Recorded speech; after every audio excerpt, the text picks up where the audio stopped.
एक ऐसा रास्ता जहाँ से सिर्फ माल ही नहीं, सपने, संस्कृति और सोच भी सफ़र करती थी, और इसी रास्ते ने दुनिया का नक्शा ही बदल दिया।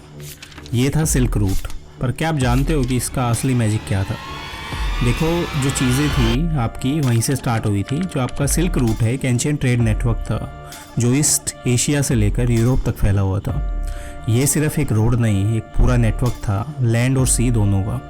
स्टार्ट होता था चाइना से, स्पेशली आपका जियान आज के टाइम पे वहाँ से, और ख़त्म होता था आपका रोम में, सेंट्रल एशिया के थ्रू, जो आपका इंडिया, पर्शिया यहाँ से गुजरता था। करीब आपका 6400 किलोमीटर, 6400 किलोमीटर का एरिया था।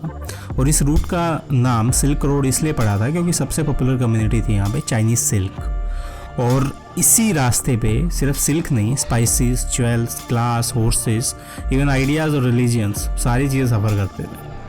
अब जो आपका सिल्क रूट है दुनिया का पहला ग्लोबलाइजेशन हाईवे था, जो लोगों को के बीच पहली बार इतना कल्चर एक्सचेंज हुआ, और वहीं से आपकी चीज़ें चलती रही। ट्रेड बूम क्या था? स्पाइसेस इंडिया से आते थे, सिल्क चाइना से आता था, और जो ग्लास वेयर है रोम से आता था।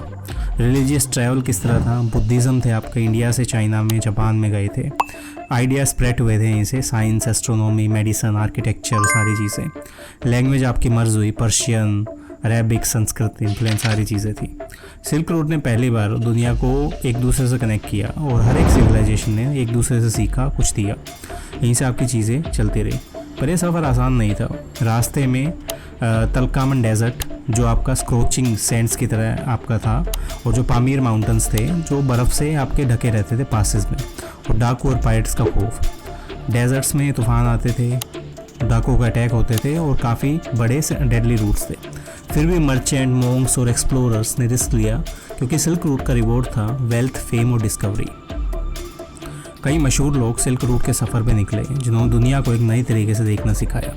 मार्को पोलो, वेनिस से चाइना, जुआंग, बुद्धिस्ट मोंग जो ट्रैवल किया चाइना से इंडिया, और इब्न बतूता जिसने ट्रैवल किया मोरक्को से इंडिया फिर चाइना।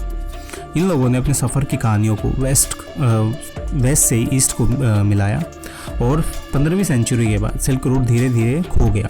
क्यों? मंगोल इवेजन, इसकी वजह से ट्रैवल आपका अनसेफ हो गया। Rise of maritime trade, Europeans ने केप ऑफ गुड होप आपका वहाँ से ढूंढ लिया था, और उससे क्या है आपका समुद्र से यात्रा करते थे। ओटोमन एम्पायर ने ब्लॉक किया ईस्टर्न ट्रेड को, और वहीं से आपकी चीज़ें चलती रही।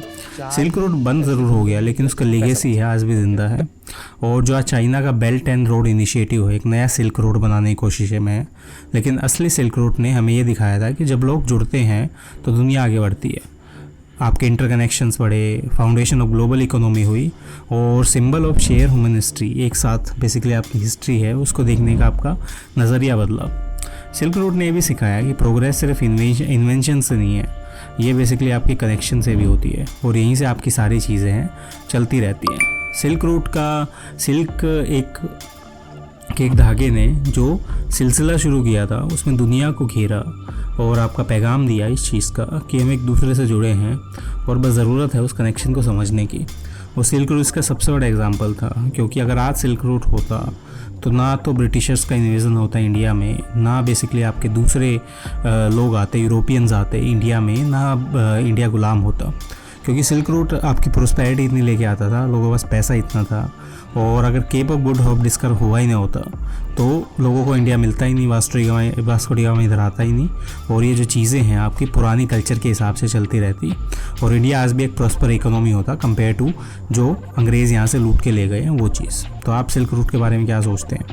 आप कमेंट सेक्शन में लिखिए, और साथ साथ जो आपके यूपीएससी प्रिपरेशन है, हम यहाँ फ्री ऑफ कोर्स कराते हैं, आपको सारे लेक्चर्स मिलने वाले हैं। मिलते हैं नेक्स्ट वीडियो में।